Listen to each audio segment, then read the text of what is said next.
For more than 2 decades, one financial instrument remained untouched, buried beneath layers of royal protocol, sealed under direct authority, and protected by silence. Not even the reigning monarch had dared disturb it. But everything changed the moment Princess Anne opened a forgotten ledger tied directly to the Queen Mother herself. What she uncovered was not merely money, it was a decision one that would quietly shift the future of the crown forever. Before we go deeper into what this really means for the royal family, make sure to subscribe so you don't miss a single update. The monarchy had always survived on ritual, but its true power lived in the quiet decisions made far from public view. Among those who understood this better than anyone was the Queen Mother herself, a woman whose influence did not end with her words, nor even with her passing.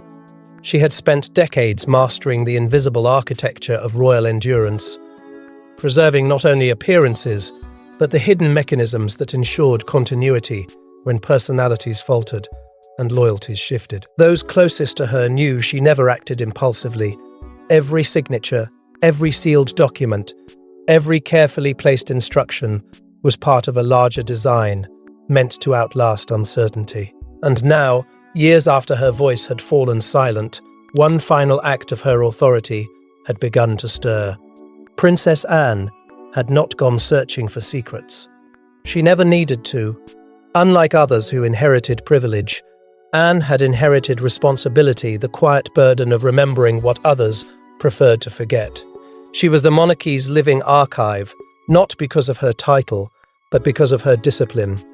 She understood its fragility, its illusions, and most importantly, its dependence on unseen stability. So when the internal audit began reviewing dormant financial structures tied to previous generations, Anne approached it not as a formality, but as a duty. She knew that time did not erase power, it only concealed it. At first, the ledger appeared ordinary, just another record of institutional continuity, one of thousands maintained across decades. But then her eyes paused. There, embedded between routine entries, was something different, a reference number unlike any other, an authorization code she had not seen in years, one that had not been used since the Queen Mother herself still walked the halls of royal authority. It was not labelled clearly, it did not announce itself. It waited, almost deliberately, as though it had been waiting for Anne alone. Palace archivists had whispered about such accounts for years, though never with certainty. They believed the Queen Mother had established safeguards not for wealth, but for balance, instruments designed not to enrich individuals, but to protect the institution itself from instability. Most dismissed those rumours as exaggeration. But Anne knew better. She remembered the Queen Mother's eyes, how they seemed to see beyond the present, beyond the personalities, beyond the fragile egos that came and went. She remembered her patience, her silence, her certainty. As Anne examined the entry more closely, something inside her shifted, not surprise, but recognition. It was the kind of recognition that comes not from discovery, but from confirmation of something long suspected, yet never proven. Her breath did not falter, her hands did not tremble, but her understanding deepened instantly. Because this was not simply an account, it was a message, one written not in ink, but in intention. The code itself told her everything she needed to know. It had been authorized during the Queen Mother's final years, when her physical strength was fading but her clarity remained sharper than ever. That alone carried meaning. She had created this trust, not at the height of her comfort, but at the edge of her mortality, which meant it had not been casual. It had been deliberate, urgent, necessary. And then came the most unsettling realization of all. The trust had not been structured according to expected succession lines. It did not default toward the reigning monarch.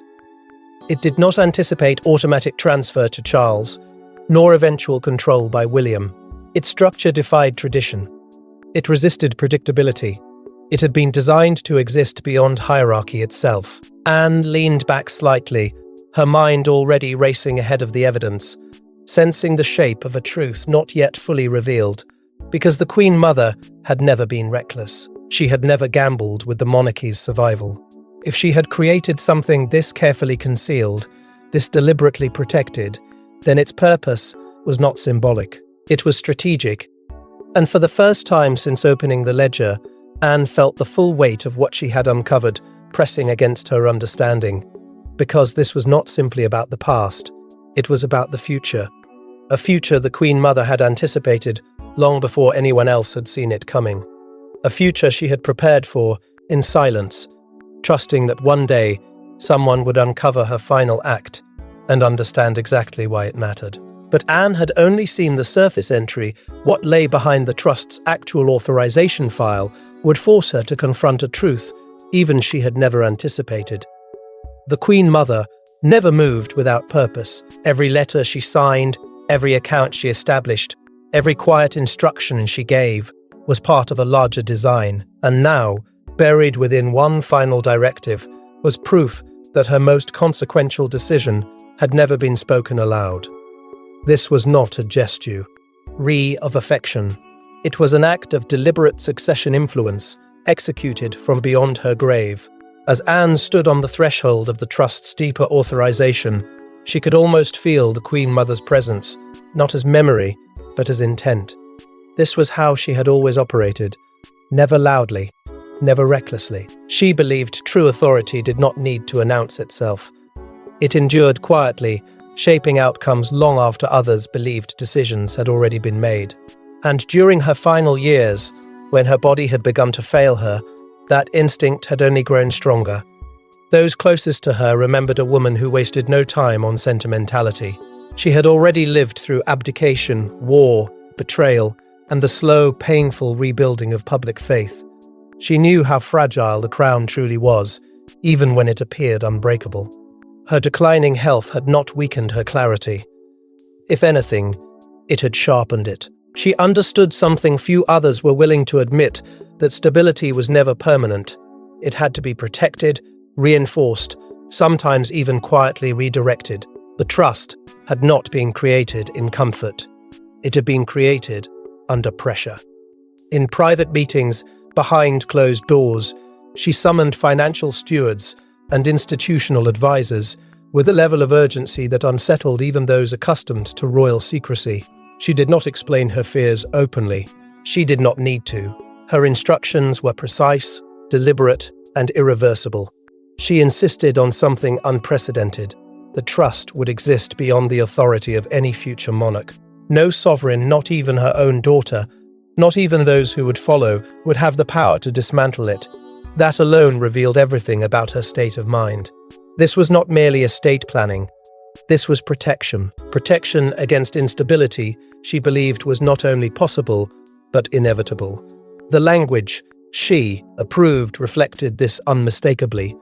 Phrases like stability beyond current reign and continuity independent of circumstance were not accidental. They were warnings disguised as legal phrasing. She had seen enough to know that titles alone did not guarantee strength. She had witnessed moments when personal weakness threatened institutional survival. And she had made a decision quietly, firmly, that the monarchy would never again be left vulnerable to emotional uncertainty at its center. What haunted Anne most was not the existence of the Trust, but the Queen Mother's silence about it. She had never mentioned it publicly, never even hinted at it privately, not to advisors, not to family, not even to those she trusted most deeply. That silence was intentional, because if the existence of the Trust had become known too soon, it could have disrupted the very balance it was meant to protect. She had understood human nature too well. She knew how knowledge could breed insecurity, resentment, even conflict, so she carried the secret alone. And yet, beneath that silence was something even more profound. The Queen Mother had always understood that financial autonomy was not about wealth, it was about independence, the ability to act without permission, the ability to preserve continuity even when leadership faltered. This trust was not an inheritance, it was an instrument of influence, carefully placed beyond reach, until the moment it would be needed most. Anne could now see the deeper truth with painful clarity.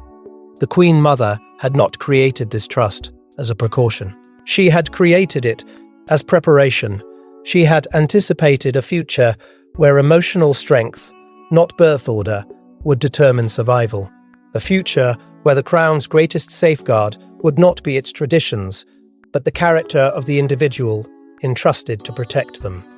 Anne's hand hovered for just a moment, longer over the final authorization seal.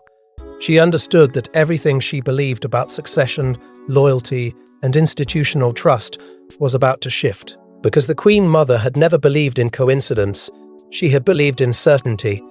And somewhere within the next page, that certainty was waiting to reveal itself. Yet even the Queen Mother's most trusted allies had never revealed the identity she ultimately chose to name. Princess Anne was now seconds away from seeing. Anne had expected many possibilities. She had prepared herself for Charles, perhaps William. Even an institutional committee would have made sense. But when her eyes landed on the trustee designation, the air seemed to collapse inward. This was not simply unexpected, it was unthinkable. Because the Queen Mother had not chosen the heir to the throne, she had chosen someone else entirely. For a moment, Anne did not breathe. It was not hesitation. It was the overwhelming weight of certainty crashing into her all at once. The name was unmistakable. Catherine, written not as a suggestion, not as a contingency, but as the sole trustee, the final authority, the one individual entrusted with absolute discretion over a structure designed to outlive monarchs themselves. Anne had spent her entire life inside the machinery of royal continuity, and she understood immediately what this meant. This was not ceremonial. This was not symbolic. This was control.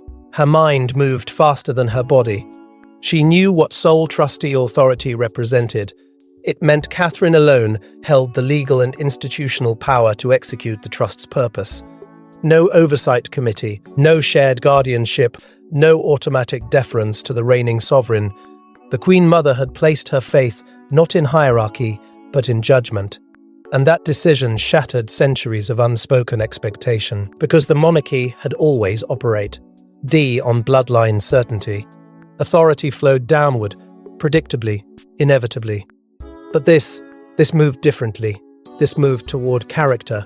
Anne felt something deeper than surprise. She felt recognition, because she remembered Catherine's early presence within royal life, long before titles solidified her position, long before the world understood her significance. She remembered the quiet strength Catherine carried, the way she absorbed pressure without ever revealing fracture. She had never demanded authority, she had never reached for influence. And yet, somehow, influence had gathered around her naturally, as though drawn by something invisible and undeniable. What unsettled Anne most was the timing. The trust had been created when Catherine was still young, still unproven in the public eye, still vulnerable to the unpredictable tides of royal expectation. And yet the Queen Mother had seen her clearly even then. She had recognized something that others had not yet begun to notice. Something beyond composure, beyond loyalty. She had seen endurance. Anne remembered conversations, small moments that had seemed insignificant at the time. The Queen Mother watching Catherine from a distance, saying little but observing everything. She had always believed true strength revealed itself not in power, but in restraint, not in ambition, but in quiet consistency. Catherine had never broken under scrutiny, never exposed insecurity, never sought validation. And in the Queen Mother's eyes, that had meant everything, because this trust was not built to reward position. It was built to protect continuity. Its language made that unmistakably clear. Words like protective instinct, emotional equilibrium, and unwavering discretion appeared repeatedly throughout its framework. These were not financial qualifications, they were psychological ones. The Queen Mother had not been, selecting a beneficiary. She had been selecting a guardian. Anne felt the full emotional gravity of that realization settle into her understanding. Catherine had been chosen not because of who she was destined to become, but because of who she already was. The Queen Mother had seen the future long before others had dared imagine it. She had recognized that the crown's survival would depend not on tradition alone, but on the emotional resilience of the person standing beside it. And in that moment, Anne understood something even more unsettling. This decision had never been reactive. It had been predictive. The The Queen Mother had anticipated a future where Catherine's stability would become essential. She had prepared for it, quietly, deliberately, without explanation. Anne looked again at the name, not with disbelief now, but with clarity, because this was no longer simply a discovery. It was confirmation. The Queen Mother had entrusted Catherine with something far greater than wealth. She had entrusted her with influence, with protection, with the silent authority to preserve continuity when everything else felt uncertain. But understanding the name was only the beginning. Anne now had to understand why Catherine had been chosen over everyone else. The Queen Mother had spent her life studying people, not their titles, but their instincts. She knew strength when she saw it. She knew loyalty when it appeared. And in Catherine, she had seen something few others fully understood at the time. Not ambition, not obedience, but endurance, the kind that could carry the monarchy through storms yet to come. Anne began to see Catherine differently now, not as the world saw her, but as the Queen Mother had seen her long before anyone else understood her importance. Catherine had entered the royal orbit quietly, without force or demand. She had never tried to claim space. She had simply cupided it, patiently, naturally, without disturbing the fragile balance around her. That alone had set her apart, because the monarchy was not kind to uncertainty. It tested every new presence. It observed weakness. It waited for cracks. And yet Catherine had never cracked.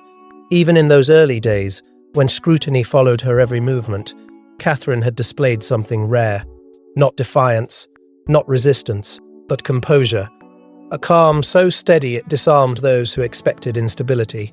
The Queen Mother had noticed this immediately. She had watched closely, saying little but seeing everything. She understood that pressure revealed truth faster than comfort ever could. And Catherine had never allowed pressure to reshape her. She remained herself consistent, measured, emotionally disciplined. What moved the Queen Mother most was not Catherine's public grace, but her private restraint. She never used proximity to power as leverage. She never sought influence where it was not freely given. She listened more than she spoke, observed more than she reacted. In an institution often shaken by ego, that kind of emotional control was not just rare, it was essential. Anne remembered hearing the Queen Mother speak of Catherine once, in a moment so quiet it almost felt accidental. She had not praised her loudly. She had not offered grand declarations. She had simply said with unmistakable certainty that Catherine understood something others did not. She understood permanence. She understood that the monarchy was not about individuals, it was about continuity. There had been moments when internal tensions threatened to fracture relationships, when personalities clashed and loyalties felt uncertain. Yet Catherine had never contributed to division. She had done the opposite. She brought calm into unstable spaces. She softened edges that might have hardened into conflict. Palace staff noticed it long before anyone spoke of it openly. They described her presence as stabilizing, not because she controlled others, but because she controlled herself. The Queen Mother valued that above all else. She had lived through eras when emotional instability had nearly undone everything the crown represented. She knew that survival did not depend on strength alone. It depended on emotional endurance, the ability to withstand pressure without losing clarity, the ability to remain steady when others faltered, and Catherine had done that instinctively, not because she had been trained to, but because it was part of who she was. She never rushed to assert authority. She understood that real authority revealed itself through patience. She respected the institution before she ever fully belonged to it. And in doing so, she earned something far more powerful than acceptance. She earned trust. Anne could now see the pattern the Queen Mother had seen years earlier. Catherine was not simply adapting to the monarchy. She was preserving it, without effort, without demand, without recognition. That realization changed everything, because it meant the Queen Mother's decision had never been based on hope. It had been based on certainty. She had not been preparing Catherine for a role. She had been acknowledging one already unfolding. Anne felt the weight of that understanding settle deeper within her. The trust was no longer just a legal structure. It was a reflection of belief, a belief forged not from titles or expectations, but from observation. The Queen Mother had chosen Catherine not because of what she represented publicly, but because of what she embodied privately: continuity without disruption, strength without force, loyalty without condition. But the deeper Anne examined the trust, the more she realized the Queen Mother had anticipated events that had not even happened yet. This was not merely symbolic authority. The trust contained mechanisms capable of shaping influence, access, and stability in ways few outside the monarchy could comprehend. Catherine had not just been entrusted with stewardship, she had been given leverage, the kind that could protect or redefine the balance of power inside the royal institution. Anne read deeper, her mind sharpening with every line, every clause, every carefully chosen word. The scale of the trust was staggering not because of extravagance, but because of its precision. This was not a personal fortune designed for indulgence. It was something far more calculated.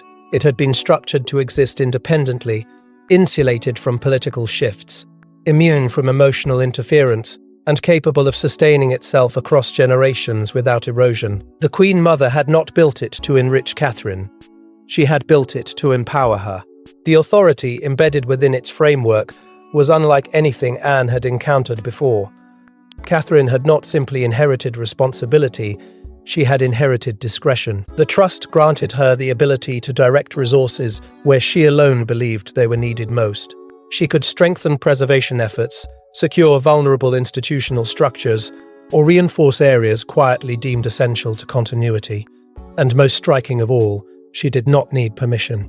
Not from advisors, not from councils, not even from the sovereign. That realization struck Anne with quiet force. Because in a system where authority traditionally flowed downward from the monarch, this trust created something unprecedented. It flowed sideways. It existed parallel to the throne itself, not subordinate to it. The Queen Mother had created a safeguard that answered not to power, but to judgment, Catherine's judgment. The trust's deeper clauses revealed even more unsettling truths. It had been designed with activation thresholds, moments defined not by calendar dates, but by institutional vulnerability, language referencing periods of instability, transitional fragility, and threats to continuity appeared repeatedly. These were not financial triggers. They were protective mechanisms. The Queen Mother had anticipated that the monarchy might one day face challenges from within as much as from outside, and she had ensured that when that moment arrived, Catherine would possess the independent authority to act without hesitation. Anne understood immediately what that meant. Catherine had not merely been given access to wealth, she had been given the power to preserve stability itself, to intervene when tradition alone was no longer enough, to ensure the monarchy's endurance when its foundations felt uncertain. What weighed on Anne most heavily was not the scale of the authority, but the isolation it created, because such power could never be shared openly. It could never be celebrated. It had to remain invisible. Catherine would carry it alone, quietly shaping outcomes without acknowledgement, protecting structures without recognition. It was not privilege, it was burden.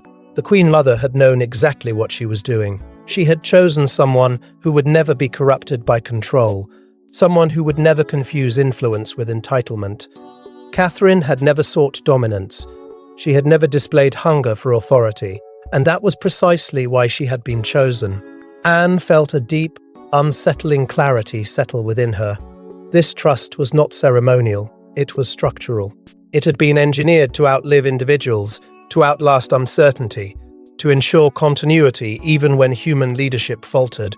It was, in every sense, a hidden pillar beneath the monarchy itself, and now Catherine stood at the center of it, whether she realized it or not. Anne closed her eyes briefly, not in doubt, but in understanding. The Queen Mother had placed her final safeguard not in law, not in protocol, but in a person whose strength lay not in ambition, but in restraint, a person who would never misuse what she had been given because she had never desired it in the first place. But Anne knew the real question wasn't what the trust contained, it was how Catherine herself would respond when she finally learned the truth. There was no ceremony, no announcement, no witnesses beyond Princess Anne herself. Just two women, separated by generation yet connected by responsibility, facing a truth neither had expected to carry. And in Catherine's reaction, Anne saw confirmation of exactly why the Queen Mother had chosen her. Anne had delayed the moment as long as she could, not out of uncertainty, but out of respect for the gravity of what she was about to transfer. This was not information that could be delivered casually. It was not an inheritance in the traditional sense. It was a burden wrapped in trust, a silent reshaping of Catherine's place within the institution she had already given so much to, without ever asking for more. And when Anne finally spoke, when she allowed the truth to cross the fragile boundary between secrecy and awareness, Catherine did not respond with triumph. She responded with disbelief. Not the kind that rejects reality, but the kind that absorbs it slowly, carefully, as if testing whether it truly belonged to her. She did not interrupt. She did not question Anne's authority. She simply listened, her composure holding steady even as the meaning of the revelation deepened with every word, because Catherine understood instinctively that this was not symbolic, this was not honorary. It was real, permanent, irrevocable. Her first response was not acceptance. It was hesitation, not fear, not refusal, but something far more revealing: humility. She did not see herself as someone meant to hold invisible authority over structures designed to outlast monarchs. She had never positioned herself that way. She had never viewed her role through the lens of power. Her identity within the monarchy had always been defined by support, by stability, by quiet endurance. And now, suddenly, she was being asked to carry something that existed outside even the monarch's direct reach. Anne watched her closely, not to persuade her, but to understand her. She explained the trust, not as a privilege, but as a safeguard. She explained the Queen Mother's intention, her foresight, her certainty. She made it clear that this decision had not been based on convenience. It had been based on belief. The Queen Mother had believed in Catherine's judgment, her emotional discipline, her unwavering loyalty to continuity itself. Catherine did not react with pride. She reacted with weight, because she understood what Anne was truly telling her. This was not about what she would gain, it was about what she would protect. And in that moment, her concern did not turn toward herself. It turned toward the institution, toward its fragility, toward its future.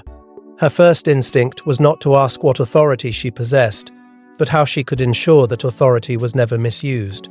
Anne saw it immediately: the restraint, the clarity, the absence of self-interest. Catherine did not ask how the trust could benefit her personally. She asked how it could preserve stability, how it could serve its intended purpose without disrupting the delicate balance that defined the monarchy's survival. That was the moment Anne knew. Not intellectually, emotionally. The Queen Mother had been right. She had seen something in Catherine that could not be taught, could not be inherited, could not be forced: a natural instinct to protect, rather than possess, a quiet understanding that power was not meant to elevate the individual, but to preserve the institution. Catherine accepted the truth, not with celebration, but with resolve. She did not speak grand promises. She did not seek reassurance.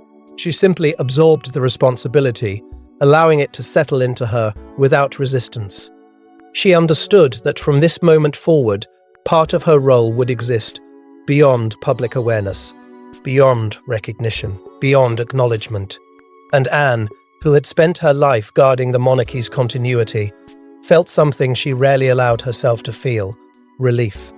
Because the Queen Mother had not left the future unprotected. She had entrusted it to someone who would never seek to control it, someone who would carry its weight without allowing it to change who she was. But the deeper implications of Catherine's role extended far beyond Anne's private confirmation. They would quietly reshape how the monarchy itself would endure. Power does not always announce itself. Sometimes it moves quietly beneath the surface, altering trajectories before anyone realizes what has changed. Catherine's appointment as sole trustee would never appear in headlines, but its presence would shape decisions, strengthen resilience, and influence the monarchy's future in ways no one outside the palace could see. The days that followed did not bring outward transformation. Catherine did not change her voice. She did not alter her public demeanor. She did not seek acknowledgement or reveal the truth to anyone beyond Anne. And yet, something inside her had shifted permanently. It was not visible. It was not performative. But it was real. Because responsibility, once understood at its deepest level, does not demand recognition to reshape the person who carries it. Anne watched closely, not as an overseer, but as a silent witness to Catherine's evolution. She saw the subtle strengthening of Catherine's resolve, the quiet certainty that now lived behind her decisions.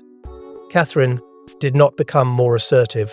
She became more deliberate. Every choice she made carried a new level of awareness, not hesitation, but clarity. She understood that her actions, even those that seemed insignificant, now existed within a larger framework of preservation. The trust had given her more than authority. It had given her perspective. Catherine began to see the institution differently, not as something permanent by default, but as something permanent by protection. She understood that survival was never guaranteed. It was earned through stability, through restraint, through quiet vigilance. She did not interfere unnecessarily. She did not impose herself where she was not needed. But when moments required emotional steadiness, she provided it instinctively. And those around her began to sense it, even if they could not explain it. Palace insiders noticed subtle changes, not in her behavior, but in her presence. There was a quiet gravity around her now, an unspoken certainty that anchored fragile moments. She listened more carefully, observed more deeply. She understood tensions before they escalated, recognized fractures before they widened. And though no one knew why, they began to rely on her in ways they had not before. Anne remained close, not publicly, but emotionally. She did not guide Catherine with instruction. She guided her with trust. She understood that Catherine did not need to be taught how to protect continuity. She already understood it, instinctively. Anne's role was not to shape Catherine, but to support her as she grew into the responsibility that had been waiting for her long before she realized it existed. But beneath Catherine's growing strength lived an equally profound burden. Because secrecy isolates, it forces the individual to carry weight without relief, to make decisions without reassurance. Catherine could not share what she knew. She could not seek validation or approval. The responsibility belonged to her alone, and she accepted that isolation without resistance because she understood why it was necessary. Her commitment was not to power, it was to preservation. She viewed it as something that depended on her. She understood that the Queen Mother had not chosen her for comfort. She had chosen her for endurance, for emotional resilience, for her ability to remain steady when everything else felt uncertain. And over time, Anne saw the truth she had already suspected, confirmed again and again. Catherine did not carry the responsibility reluctantly. She carried it naturally, as though she had been preparing for it her entire life without knowing it. The monarchy itself began to feel more secure, not because anything visible had changed, but because its hidden safeguards were now in the hands of someone who understood their purpose completely. Yet, even with Catherine's acceptance, one final truth remained: the deeper reason the Queen Mother had entrusted her with everything. In the end, this was never about money. It was about survival. The Queen Mother had understood that the monarchy's greatest vulnerability was not external threats, but internal uncertainty. And by placing her trust in Catherine, she had created something far more powerful than wealth. She had created a safeguard, one designed to protect the crown long after she was gone. The Queen Mother had lived long enough to witness how quickly certainty could unravel. She had seen confidence collapse into doubt. She had seen institutions once believed untouchable brought to the edge by human weakness, by emotional fractures that no amount of tradition could immediately repair. And she had understood something that few others ever fully grasped, that survival was not guaranteed by history. It was guaranteed by preparation. Every quiet decision she made during her final years reflected that truth. She was not simply preserving the monarchy she loved, she was fortifying it against a future she knew would demand more than ceremony. It would demand resilience. She had recognized that resilience in Catherine long before Catherine understood it herself. Not because Catherine was born into it, but because she had grown into it under pressure.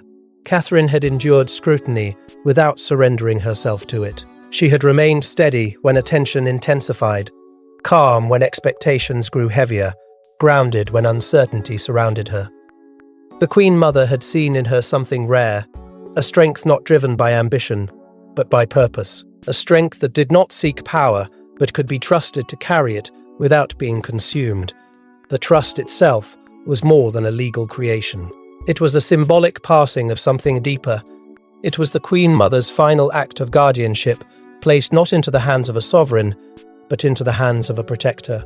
Anne understood this completely. She did not question it. She did not resist it.